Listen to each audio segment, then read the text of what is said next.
Perkenalkan, nama saya Jusriwanti, NIM 18507-069, mata kuliah Panerogamae, jurusan Biologi, Prodi Pendidikan Biologi dari Universitas Negeri Manado. Pada video kali ini saya akan menjelaskan tentang sejarah dan sistem klasifikasi tumbuhan. Pembahasannya ada 4, yaitu yang pertama pengertian dan tujuan klasifikasi, yang kedua sejarah sistem klasifikasi, yang ketiga perkembangan sistem klasifikasi, dan yang keempat sistem klasifikasi. Pengertian dan tujuan klasifikasi. Tahukah kalian apa itu klasifikasi? Jadi, klasifikasi adalah penyusunan tumbuhan secara teratur ke dalam suatu hierarki. Sistem penyusunan ini berasal dari kumpulan informasi tumbuhan secara individual yang menggambarkan kekerabatan. Apakah tujuan dari klasifikasi? Klasifikasi bertujuan untuk menyederhanakan objek studi, yaitu mencari keanekaragaman dalam keseragaman. Kesamaan-kesamaan dan keseragaman itulah yang menjadi dasar dalam pengklasifikasian. Suatu takson atau suatu unit mempunyai sejumlah kesamaan-kesamaan sifat. Semakin rendah tingkatan suatu takson, maka keseragaman individu dalam takson itu semakin dekat kekerabatannya. Pembahasan yang kedua yaitu sejarah sistem klasifikasi. Yang pertama, berdasarkan tingkat peradabannya, manusia yang pertama-tama melakukan kegiatan di bidang taksonomi tumbuhan, khususnya klasifikasi, memilah-milah dan mengelompokkan tumbuhan berdasarkan atas kesamaan ciri-ciri yang berkaitan langsung dengan kehidupan manusia. Yang kedua, selain itu juga dapat berdasarkan ciri-ciri yang mudah dilihat dengan mata telanjang, seperti perawakan tumbuhan.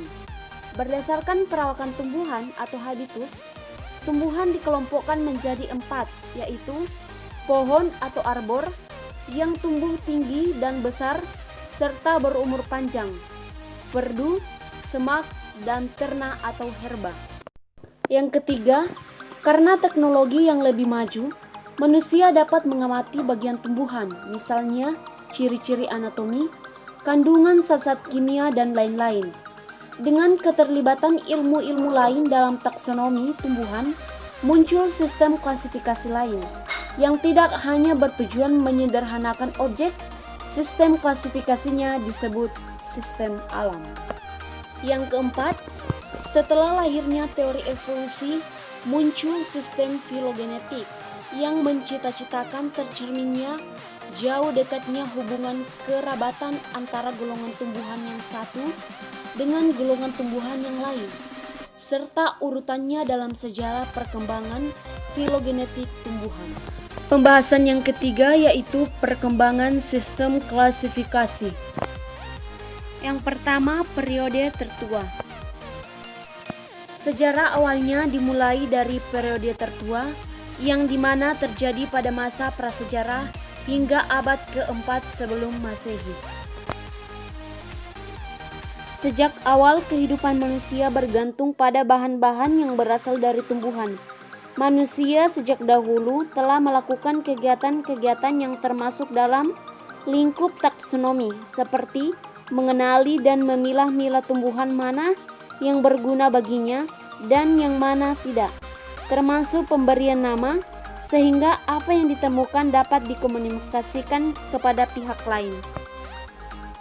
Yang kedua, periode habitus. Terjadi kira-kira pada abad keempat sebelum Masehi sampai abad ke-17 sebelum Masehi. Taksonomi tumbuhan sebagai ilmu pengetahuan baru dianggap pada abad keempat sebelum Masehi oleh orang Yunani yang dipelopori oleh Theophatres tahun 370 sampai 285 sebelum Masehi. Murid seorang filsuf Yunani yang bernama Aristoteles.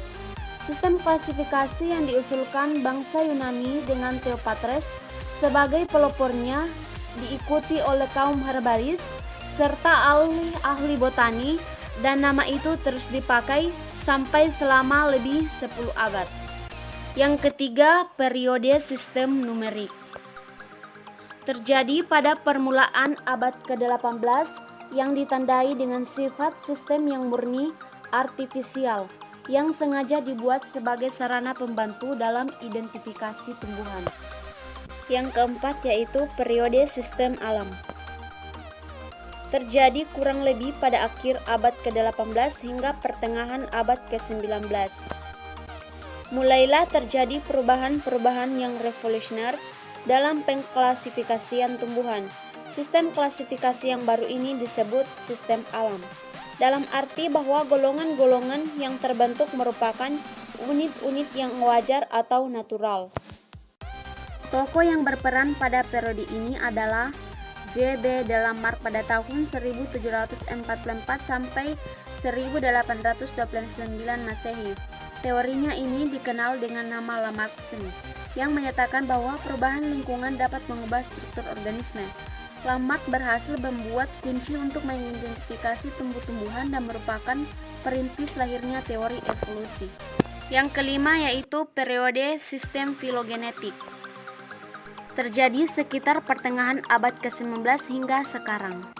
Sistem klasifikasi dalam periode ini berupaya untuk mengadakan penggolongan tumbuhan yang sekaligus juga mencerminkan urutan-urutan golongan itu dalam sejarah perkembangan filogenetiknya, dan dengan demikian juga menunjukkan jauh dekatnya hubungan kekerabatan antara golongan yang satu dengan yang lain.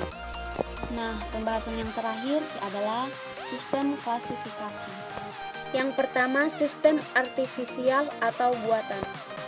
Sistem artifisial atau buatan adalah klasifikasi yang menggunakan satu atau dua ciri pada makhluk hidup. Yang kedua, sistem alami. Klasifikasi sistem alami menggunakan dasar persamaan dan perbedaan morfologi atau bentuk luar tubuh secara alami atau wajar. Pada tumbuhan, ada kelompok tumbuhan berkeping biji 1 dan ada berkeping biji 2. Yang ketiga, sistem filogenetik. Klasifikasi sistem filogenetik disusun berdasarkan fenotip yang mengacu pada sifat-sifat bentuk luar, faal, tingkah laku yang dapat diamati, dan pewarisan keturunan yang mengacu pada hubungan evolusioner sejak jenis nenek moyang hingga cabang-cabang keturunannya. Demikianlah video dari saya, semoga bermanfaat.